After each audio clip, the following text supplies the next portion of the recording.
Five, four, three, two, one. Hey, there's Spiritual Dope. Brandon Hanley here. I don't know why I always introduce myself. The host is never going to change. Spiritual Dope podcast, and I'm on with Kiko Ellsworth. Kiko, has this great story, spending some time in Hollywood, then transitioning. We were just talking about metamorphosizing into this kind of goop into butterfly mode. But Kiko, for the people that aren't familiar with you, what do you like to tell them, right? Where are you from? What are you about? And what's happening with you? Well, thank you for having me, and I want to say blessings and love and peace to all of my brothers and sisters. I love you, and I think that's the most important thing that I want to communicate probably throughout this entire podcast right then and there, and I truly do mean that. So, I think, kind of like just really starting off, I think we're all just born with a purpose and we forget what it is. I think that's a part of the game, and a part of the game is to remember. And just a part of my story was had to do with Hollywood and forgetting and kind of getting caught up in that and learning the tools and the power of that sort of medium and how it can be used for anything, whether it be good or negativity, or it can be used for anything. And so I've just basically found my way to using it for good, which brings me here to you, brother. There you go. I love the idea that we can, it's just a couple people connecting, right?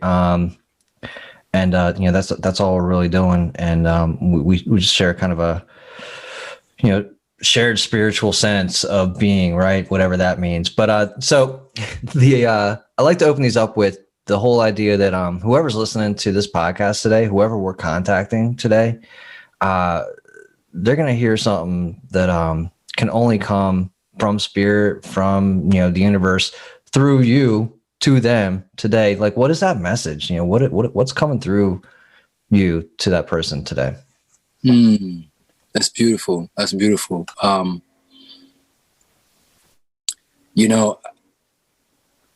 What's coming through is for us to, as you're listening to this, I think we forget how beautifully made that we are. And we kind of think that we're these humans and that we're these bodies and that we're these titles and jobs and, and we get all uptight and shit, and we perform for people and we put on these masks and say these things and, but at the end of the day, I think it's really about, I don't want to say the superficial way, so I'm gonna go underneath it.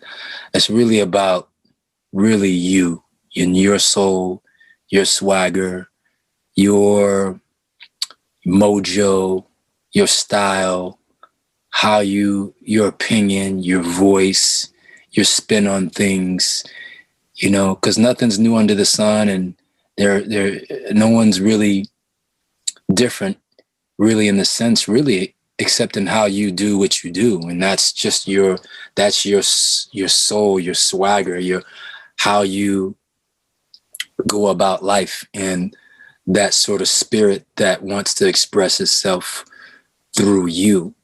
And so, we become very unique if you do you, if I do me, if, Brandon, you do you. And, but if we kind of get caught up in the mainstream of life and pleasing or playing the larger game instead of going within, then we kind of miss the mark. We kind of, what I like to say, we sell our soul, and I don't think selling our soul is necessarily like signing this contract with a devil or nothing like that. I think selling our soul happens in these little tiny micro ways every single day. These little ways that you're not freaking true to yourself. These little ways where you're just not speaking your truth. These little ways where you just don't take the time to see what's really there for you.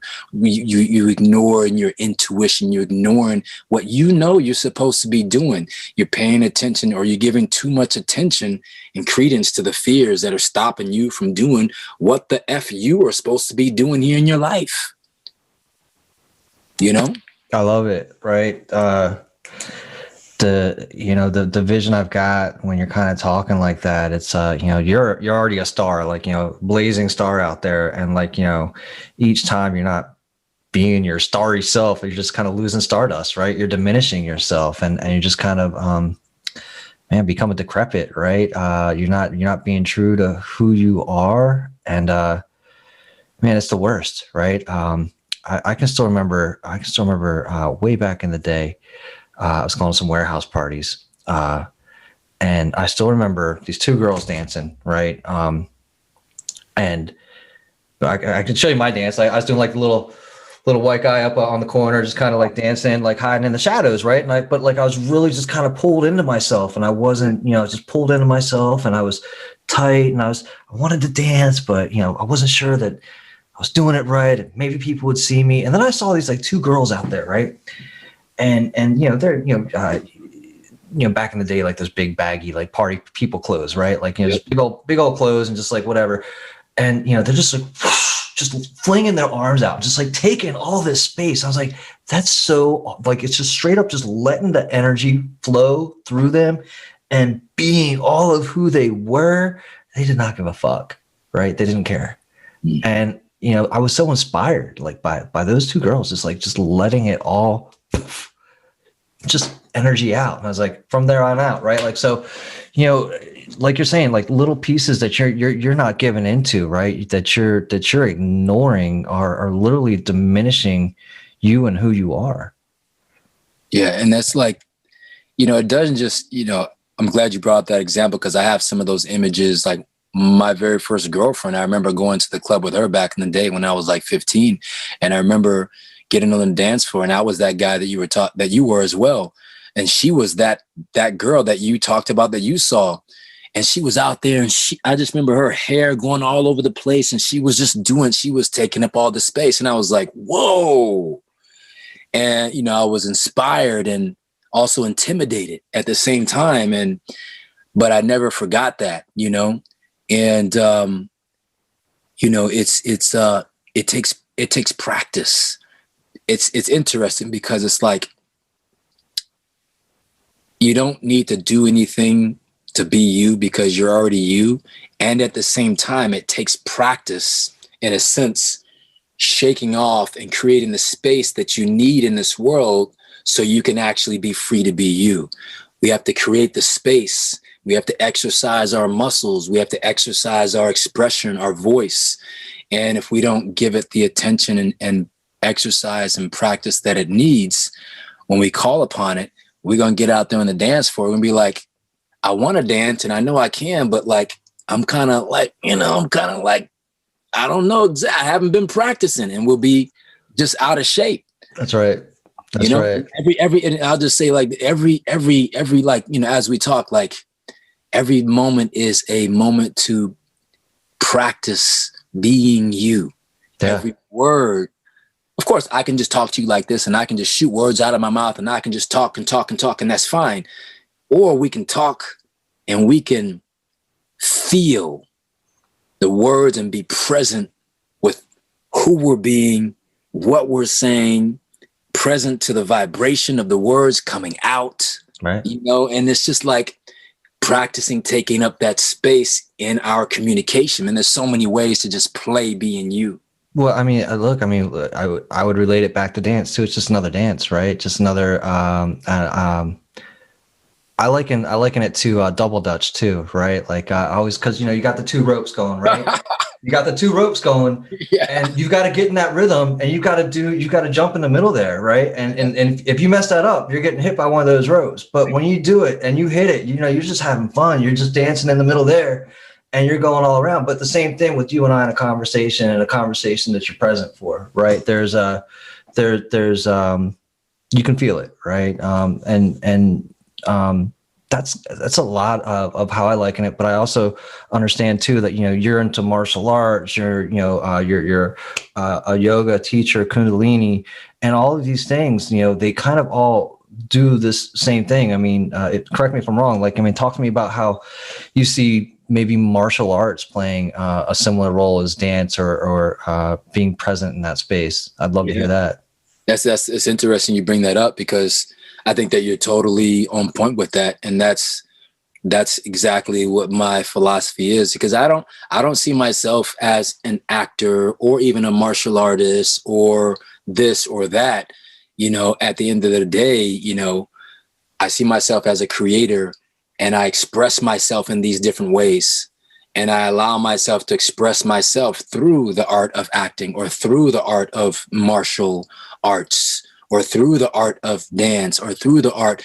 And, for me, my job, my responsibility is to try to find as many ways as I can to authentically express my soul in a way that it wants to express itself. It might not want to express itself I don't want to paint right now. I'm not looking for that or this. Right now it's like it's the drum. Maybe it's not the guitar just yet. I'm not ready for that, or whatever the case may be. But for right now, it's for me to look in the way that's most true for me. What feels right for me to express myself right now. And am I allowing that to flow, or am I like getting caught, and am I blocking that energy from, letting it express itself? Because as far as I'm concerned, man, it's like spirit just wants to express itself as much as it can through you, as much as it can through me, and through all of our brothers and sisters. And if you just do your thing, Brandon, if I just do my thing, because there's so much work to do over here for me. I can't worry about your work, because I got so much work over here to do, and if it's like, if we're both doing our work, then something beautiful can happen in between, the interaction between, souls like you and me, man. So I appreciate it. And I love it. There's definitely one piece in here, right? How did you come to find yourself as a creator, right? When do you feel like you accepted that moniker for yourself? And then how would you state yourself as a creator? Like, is it spirit flowing through you? I'd love to hear kind of what your take is on that. I think that I over the years, I've been called myself so many things, and they've all been inaccurate. Okay. So I bring that up though, because we're creators of our own lives, right? Yeah. And the sooner that we accept that, the sooner we can get to creating our own lives, right? Exactly. And like you were saying, letting I love too, like, when you were talking about blocking spirit or not letting spirit kind of flow directly through you, you put your hand to your head, right? And that's what happens, right? When we're kind of, and I had this conversation last night with a coach, when we're paying attention to ego, we're using our head, right? And there's this blockage, right? But then like when we're just fully accepting, you brought your hand down a little bit, like, kind of when you're fully expressing spirit, like it's kind of flowing down through you, out through your heart. And like, you open up your arms a little bit too, and just like, it's just coming through like it's just a tsunami. Yeah. I think it's interesting you picked up on that. Yeah. Cause it was totally unconscious, but I think that's exactly accurate. If you were to like unpack what's going on, that when we stop flowing, it's this that's stopping the flow. It's our head, and it's also we're stopping the flow of this energy of seeing, of the being, and we're this totally stopping. And then, but when we allow it just to have its way with us, man, just that fun happens, And so I think with regards to like accepting myself as a creator, I think the frustration of like, what do I call myself? what do I call myself? I'm an actor. I'm a director. I'm a teacher. I'm this. I'm this. I'm this. And I'm like, damn. I was like, what? I don't know. And just changed like hundreds of times. And I think just to keep it simple and truthful, is like at the end of the day, like, you know what? I'm a creator. Like, let me just get back. Boom, I'm a creator. And so at the end of the day, that's what I resonate. That's the truth. We're all creators. We all create our lives. We're all creating in every single moment. I'm creating right now. I'm creating something into the universe right now with how everything I'm doing, thinking, speaking, vibrating, moving, creating something with you, my brother, listeners, my brothers and sisters, with myself, So, and then, at certain points in my life, I've just learned that, okay, in this era of my life, like right now, in this era of Kiko Oselaleku Ellsworth's life, right now, because sometimes we need a little more definition than just creator, because that's so broad. It's like, okay, but what do you do? It's like, okay, yeah, let me just kind of do this human thing now, but at this point in my life right now, I'm identifying as, an actor or on-camera artist, that sort of identity, inspirational speaker, and high performance love and lifestyle coach. So those are my things that are most prevalent in my life, is being able to express myself on camera, inspiring in people, speaking on the stage with people, whether it be virtually like this or on the stage in front of 10,000 people, it doesn't matter. And then also actually doing the work, like helping people to do the day-to-day work, whether I'm teaching a Kundalini yoga class or breath work, or teaching a man how he can activate all of his cylinders as a man. So that's where I'm rolling at right now, man. Yeah. That's great. I want to get back to that. So what I want to do is kind of break into the one piece, right? For a while there you are. You're Hollywood. You're Mr. Hollywood Kiko, right? And you're kind of like the playboy. You're partying. You've got the ladies. You've got the the vehicles, and you're having a good time, right? Where is kind of the reckoning moment, right? Where you're like, this isn't working, right? This isn't satisfying. This isn't fulfilling. I mean, I'd be curious, kind of what did you even recognize it as? Was it a slow burnout or what? Yeah, there was a few of those moments, actually. One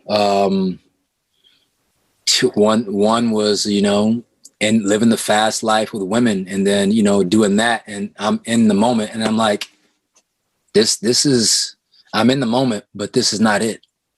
This is not the moment. I'm not feeling it. I'm not even connecting to this moment. This is supposed to be it. This is supposed to be the fun of being with women and, running this and, and I just remember like kind of like being pulled outside of my body, outside of this experience that's supposed to be, the intimacy of being with a woman or women and all that stuff. And I'm doing this act and I'm like, this ain't it, man.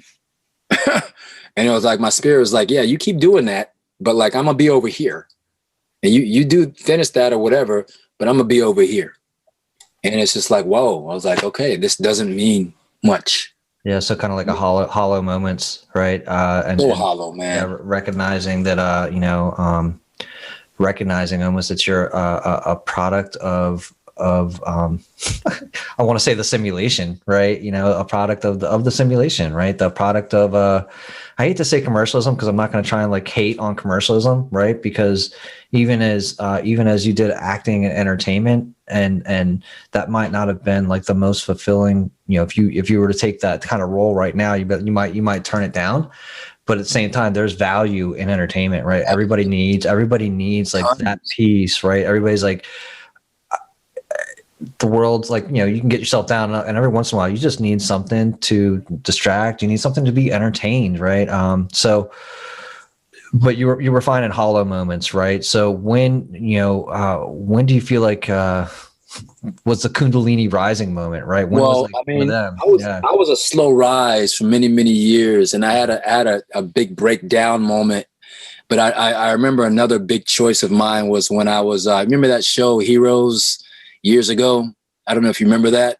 So I had a role on there, and I remember they wanted me to continue to be on the show, but it overlapped with my spiritual development in a way that, you know, I was trying to learn how to be in a relationship with this woman that was helping me to advance spiritually, right? And I ended up marrying her, and we ended up having a completion ceremony as well.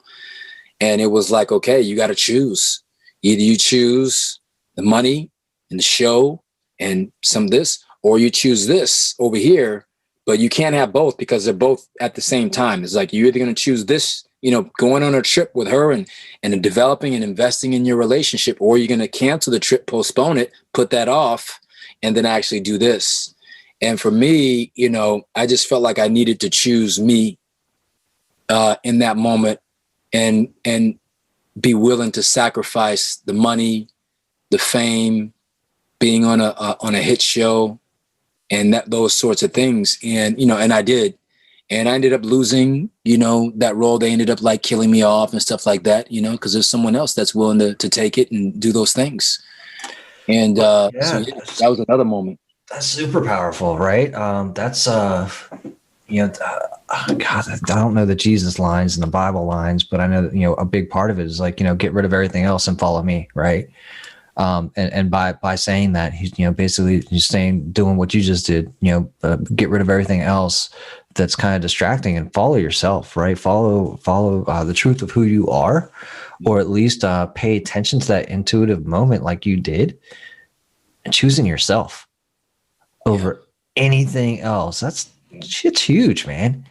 Yeah. And like, I mean, you tapping on it right there. Like, and it goes back to the very first question that you asked me when we first started all this, right? Choosing yourself. But most of us, I know that I have very low self-esteem, man. I was very insecure, very low self-esteem. Now that looking back, I realized that I didn't think much of myself. I looked at myself and I just saw this sort of, human. You know, I didn't really see a divine being that was beautiful and powerful and influential and that has all these magic, like literal magic, you know, I didn't see that. And so I think if we don't see that, we're like, well, why would I choose me? Like, I'm just little old me. You know what I'm saying? Yeah. Well, I'm gonna choose that thing over there because that's glitz and glamour. You know what I'm saying? That is, I mean, that's a great word for it, though, right? That's the glamour, right? That's the, you know, you talk in magical sense, right? That's the glamorization of this thing, as it's a disillusionment, and I think that, you know, I don't know if it's purposeful. I'm not a big conspiracy guy either. I don't have that kind of time, but like exactly, we're taught to play small, right? We're taught to play small. We're taught to be humble, stay, you know, be grateful for what you get, you know, don't ask for more than you need, type of thing. So you weren't taught to be big.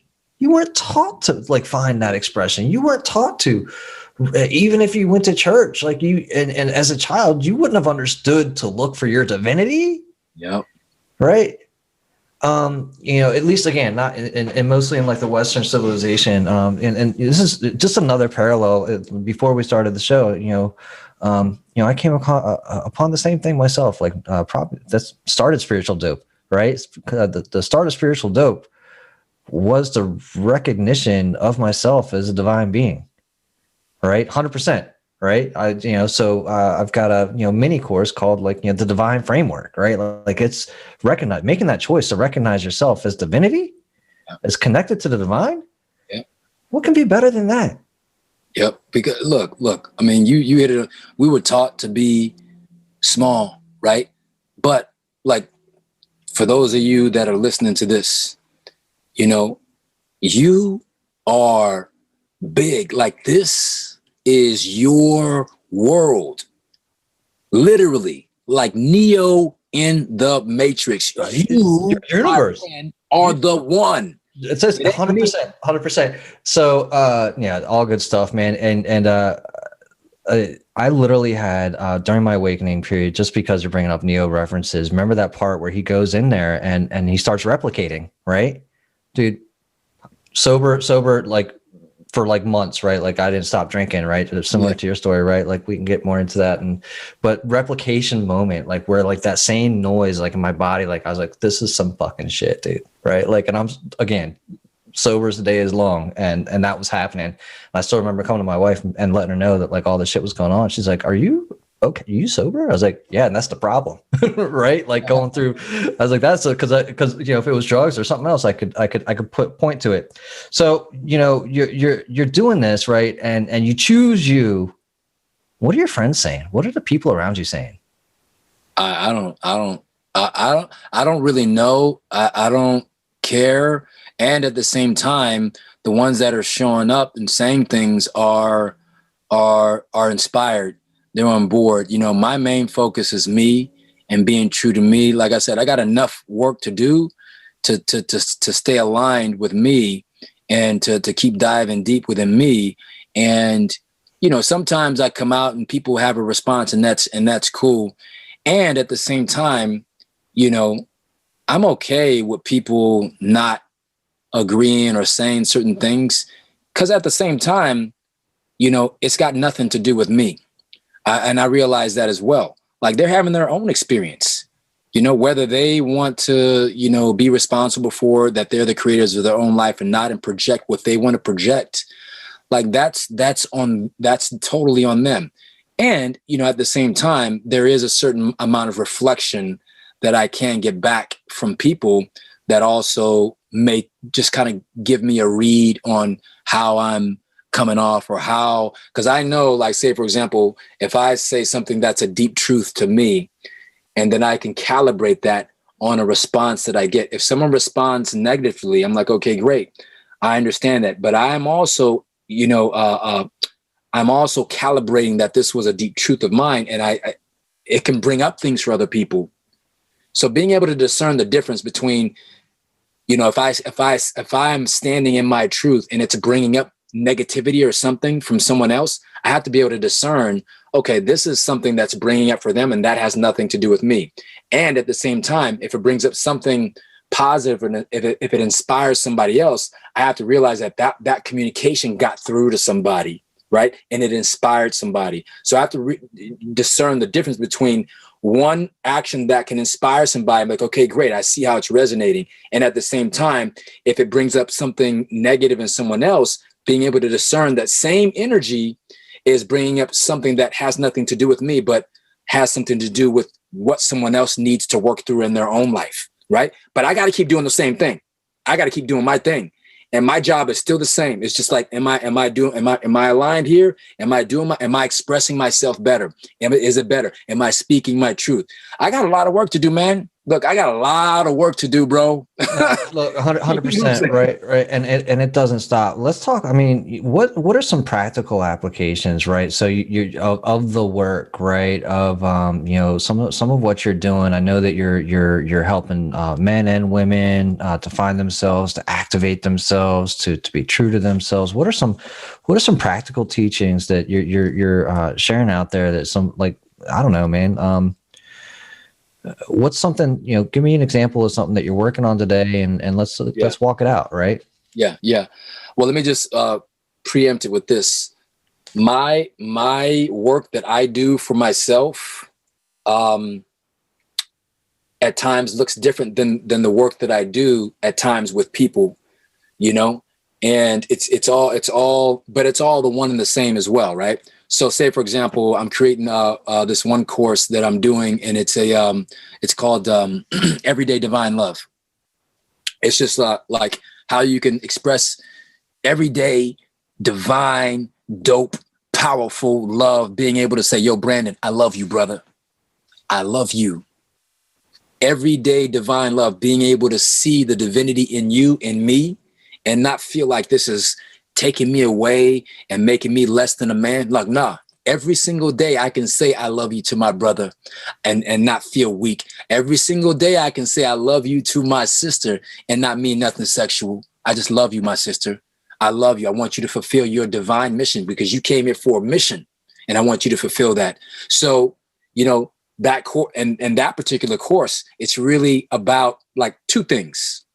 It's about anchoring in and giving them the framework to be able to authentically start to anchor themselves for that clarity, to being able to see everyone with that divine love. Now, that doesn't mean that we're all like just vulnerable to everybody in a way where we get ourselves hurt, because it's all about healthy boundaries as well too. And just because I can love somebody that's evil, but you need to stay over there.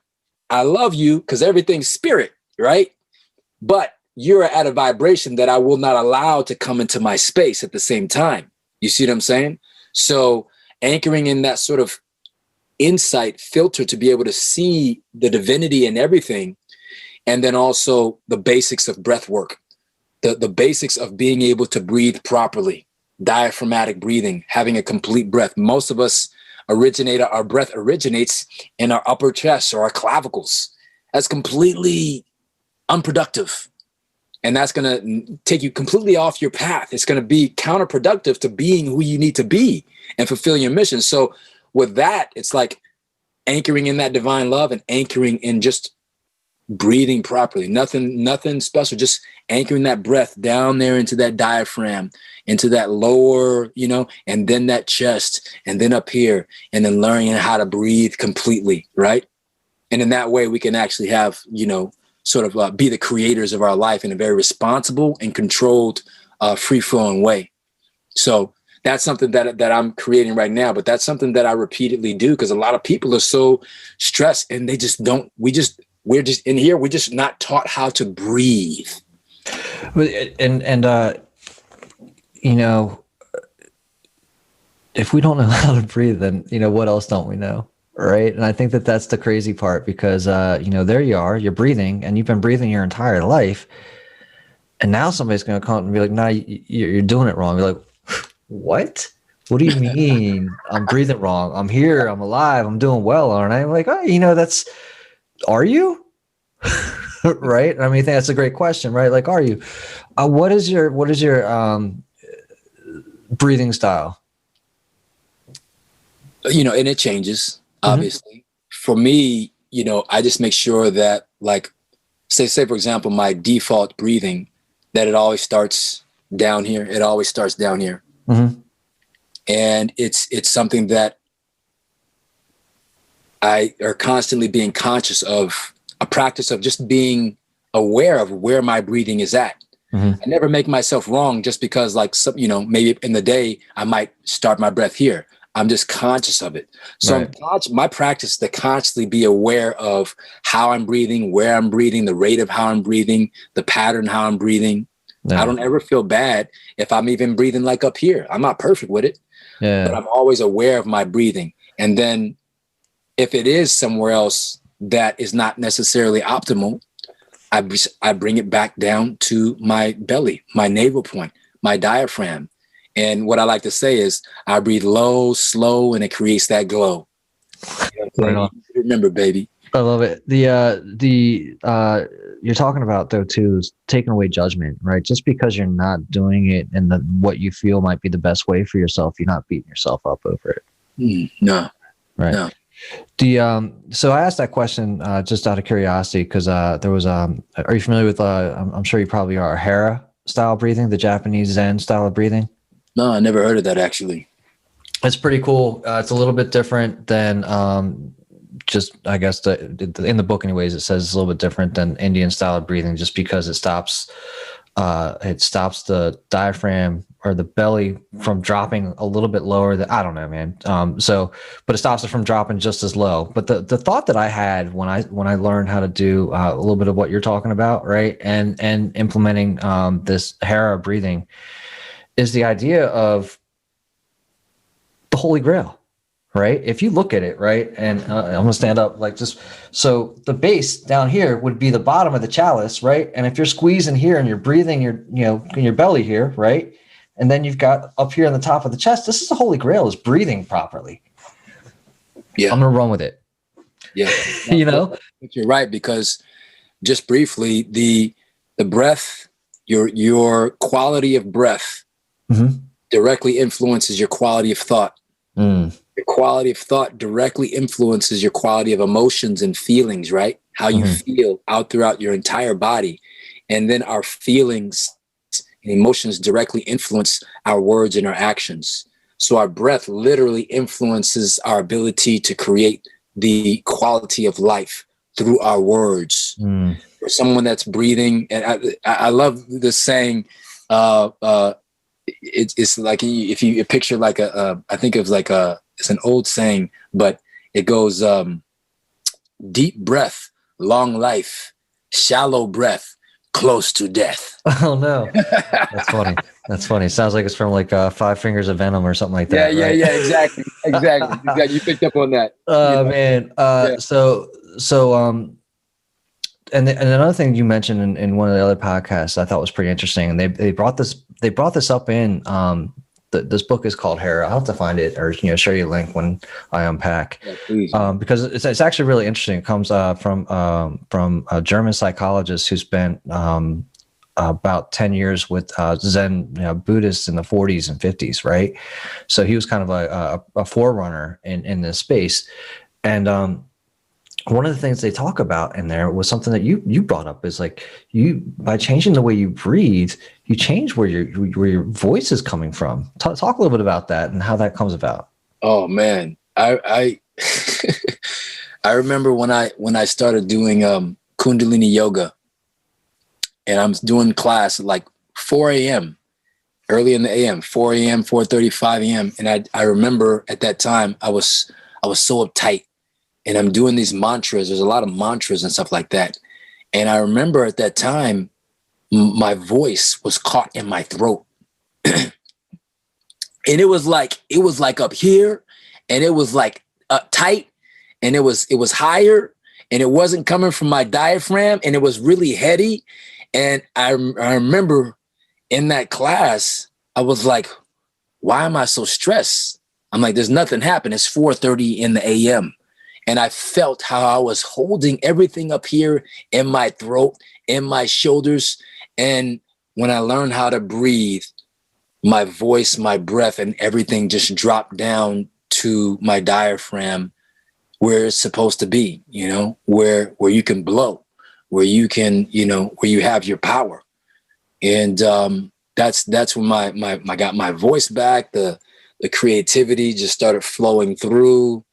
My pacing on how I talk, slowed down.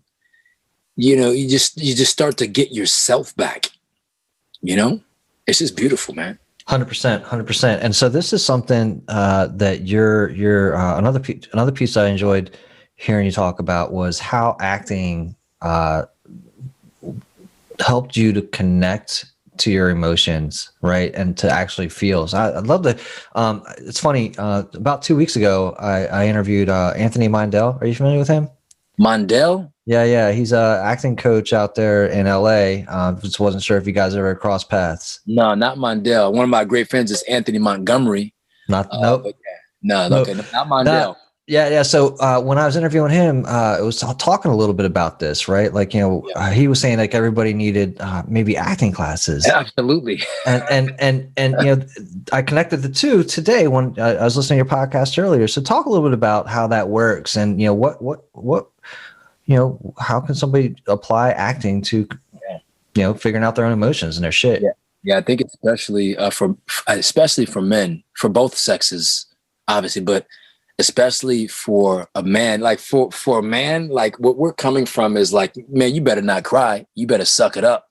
You being a little wuss, you being that, you better man up. You better man up. You know what I'm saying? We're coming from that sort of uptight, macho, illusion type of crap. So, a lot of men, it's good for men because it's almost like an excuse to cry. It's like we have an excuse. It's like, oh no, I wasn't really going to cry. It's like, I'm an actor, so I get to cry. it's kind of like a bridge. And, I was just practicing for a role where I lost my practicing for the role, man. I wasn't real, but it gives us an excuse to get in touch with ourselves, because once we make contact with ourselves, we go beyond that sort of fear, and we realize that it's actually okay, and that it's actually a natural part of us. It's actually if you imagine that we're a 12-cylinder high performance vehicle, and that we're only using our masculine side, right? That strong, aggressive sun energy, we're only using 6 of our cylinders. But when we start to tap into that yin, that recessive side, that feminine side of who we actually are, that part that can slow us down and be more sensitive and creative, right? Then we actually get in touch with those other cylinders, because, being in touch with our emotions allows us to navigate life. I can't always just be aggressive with you or a child or a woman. I can't always be completely masculine. I have to know when to receive, when to stop, when to listen, and then when to apply myself to penetrate. It's a dance, just like martial arts. I can't always strike. I got to know when to block. The best martial artists or boxers, the ones that know how to like, oh my God, look how he's like slipping that punch. Look how he's blocking. Look how he's moving. That's a feminine move right there. That's an emotional move. That's being sensitive. That's being aware. And being aware and sensitive of what's going on with you from an emotional state is essential. If a person, but particularly a man, because we struggle with it the most, if a man wants to evolve, particularly he has to be really aware of his emotions if he wants to evolve of a man. If not, he's gonna be like a dinosaur, and he's gonna die. He's not gonna be able to keep up with evolution. There's what you're saying is there's a lot of power in feeling that emotion and recognizing it. What's like the first tool that you give to a man who's just trying to figure out his emotions? It all depends where he's at. For me, I'm in off the streets and I'm tough as hell, and I don't have any emotions. So what's up? Yeah. Well, I think the first thing is having a real conversation to acknowledge that everybody has emotions, and that if you really are a man, let's say, for example, I might be dealing with this tough dude, right? It's like, okay, so you're a man, you're tough, all right? So when did you get hurt? So I know, because everybody gets hurt. You weren't born this way. Were you born this way? So where were you like before you think that you didn't have emotions? When did you stop having emotions? Who broke your heart? Let's be real. Let's be tough about this. Who broke your heart, man? I don't remember who broke my heart. And I'll share myself. And I might even tear up, because I need to create a space for him so he feels safe. I need to lead by example, right? So I'll create a space where he can start to see maybe himself in me. And then he can start to share himself. So he needs to learn how to explore the inner workings of himself, where he never felt safe to explore the inner workings of himself, to reveal himself to himself, literally. Yeah. That's how he's going to find his strength. Yeah. So, it's I don't ever come at it the same way. Yeah. And at the end of the day, I don't go out just looking for men. They got to want it themselves. That's huge, right? They gotta want it. Yeah. Right. I still, I think that I'm not sure if you were like me, and when you first kind of had your moments of awakening moments, or you're like, hey y'all, I'm spiritual now, right? You're like, it's like I always say, y'all, I'm not doing the drinking and stuff no more. Right. I'm like, it's old school, right? Like quite literally, like I'm like, hey y'all, let's go streaking, right? And everybody's like, no, nobody's coming with me, but that's okay. But there's also that point where you realize, like you were talking earlier, it's your own experience, and everybody else is having their own experience, and you gotta want it. Right, you got to be looking for it in order to. If you're not looking for it, you won't find it. Right. At some point, you just got to start being selfish in that sense. I'm gonna say it like that. You got to just start thinking about you, because here's the thing. Like, I might say this to a guy too. I might say this, like, look, you're gonna die, dude. You're gonna die. One day, you're gonna die, and you can either look back on your life, because I believe we're gonna be able to look back on our life and know. You're gonna know, and so like you can live a life that you're proud of.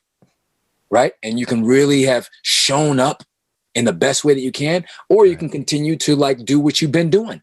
Right. But like we want to die proud. We want to challenge ourselves. We want to evolve ourselves as men. And be that and do the things that we need to say, confront the fears we need to say, heal the relationships that we need to heal. Right. You know, one of the most proud things I'm most proud of is I you know, me and my dad, I really was like over 30 years, I healed my relationship with my dad. I created 100% peace with my dad. That was the relationship. I did other ones too, you know what I'm saying? But that was the one. Yeah. That was the one. That was the monster. That was the one I was most afraid of. That was the one. That was the breakthrough. Right. What made it the monster? Like, I mean, what was it that, you know, what was the wall? Like, because I was afraid of my dad. I was afraid of my dad. You know, growing up, that was where a lot of the abuse happened, the alcohol, the manipulation, the that sort of thing. You know what I'm saying? I was afraid of my dad. He was the big bad monster. You know what I'm saying? Walking on eggshells, being afraid. It all started with like, you know, my dad. Yeah. You know, and now, you know, but my dad, he at the time when he had me when he was so young. Right. I don't blame my dad. You know what I'm saying? But for me, for being a young boy and then having your dad, your hero, that figure, and then being afraid of that, and then having to overcome that your entire life. Yeah. You know what I'm saying? That's like the big bad monster. So for me, you know, when I was engaging in the world, the reason why I didn't have my voice and the reason why I was afraid is because I was initially afraid of my dad. Yeah. Well, I mean, and that's why I was afraid of the entire world. Yeah. Couldn't be me. Yeah. So, I mean, I didn't mention it, but my first foray into doing the podcast was fatherhood stuff, right? Covering the fatherhood space, right? And just understanding how important that is to have somebody that, I mean, this is the first stop, right? Your first stop is at home. Yep. Right. And so having to deal with a father like that tells you a lot, right? And what you had to overcome. So, I mean, that's powerful that you did it. Like, what do you do, you know, what do you attribute the largeness of it? You know, kind of overcoming it, just all the work that you did on yourself and fully accepting him for who he was, and you know, what was the final breakthrough for you feel? I think, you know, it's interesting. My own dedication to myself, being selfish, wanting to be just the best version of myself, helped me to be the person I needed to be to really make that job happen. That's one thing, right? And then along the path, I realized that I was in a ayahuasca ceremony, you know, one of these ayahuasca ceremonies. I've done like a lot of those, right? And in one of these ceremonies, I wrote down 2 words. I wrote down, "Hey, Dad."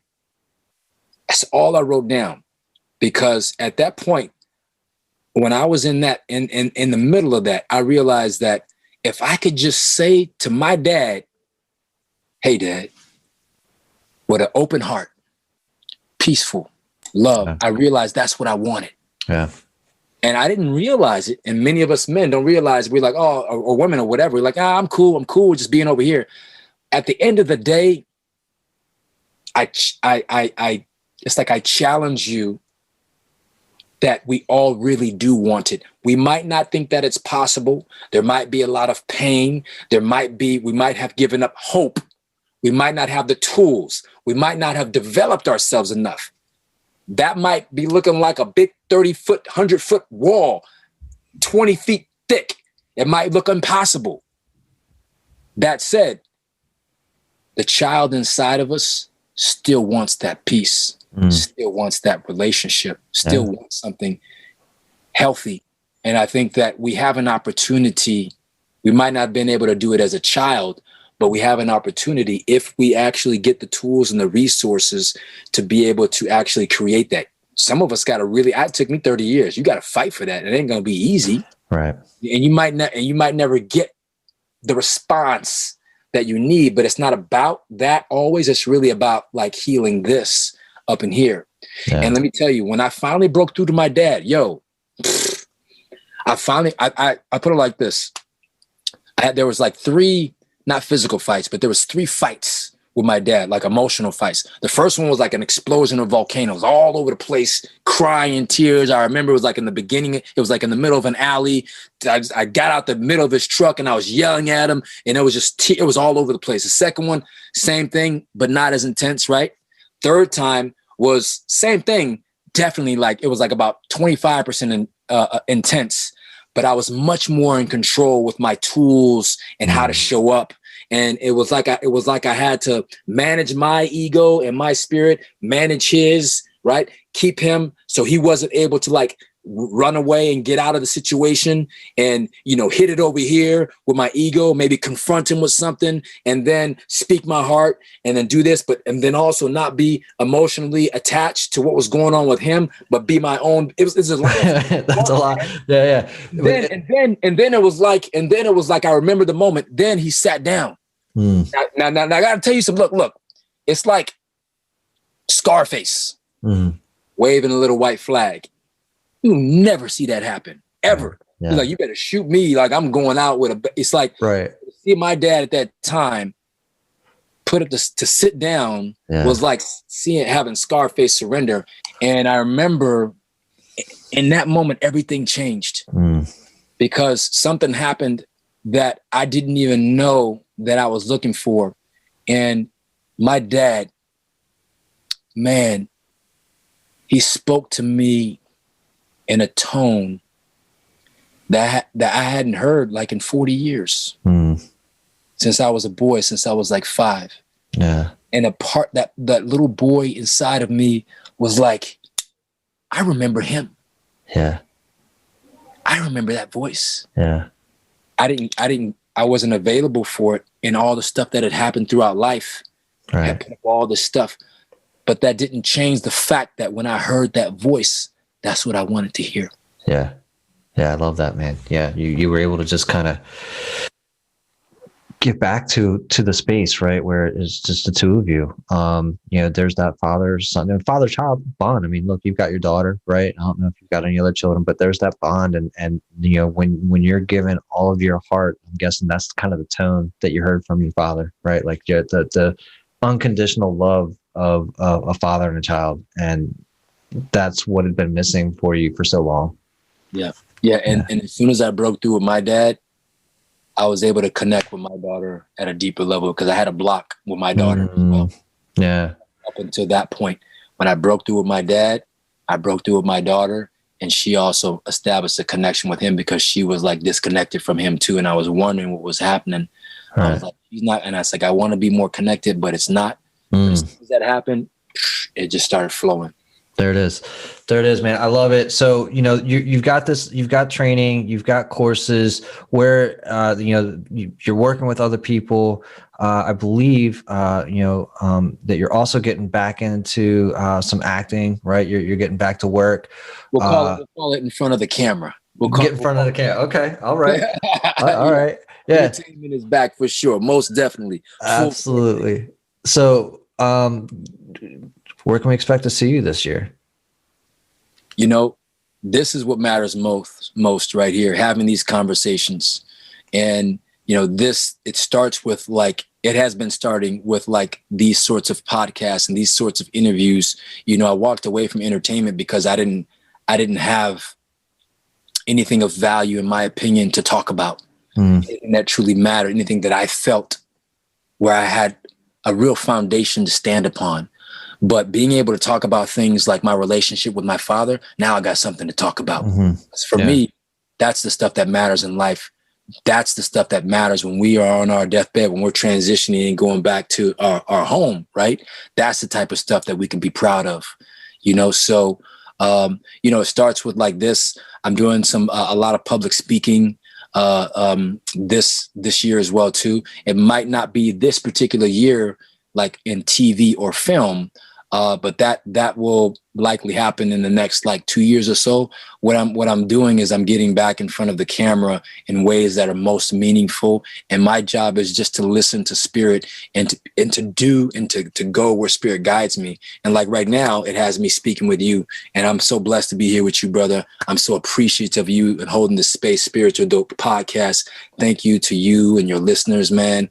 And I'm just I'm just grateful, man. Yeah. Thank you. I'm so appreciative to have this opportunity to speak with you, right? To get to connect and to be able to use a platform like this to do that, right? So where can I send people then to connect with you? Where should we go get us some more Kiko?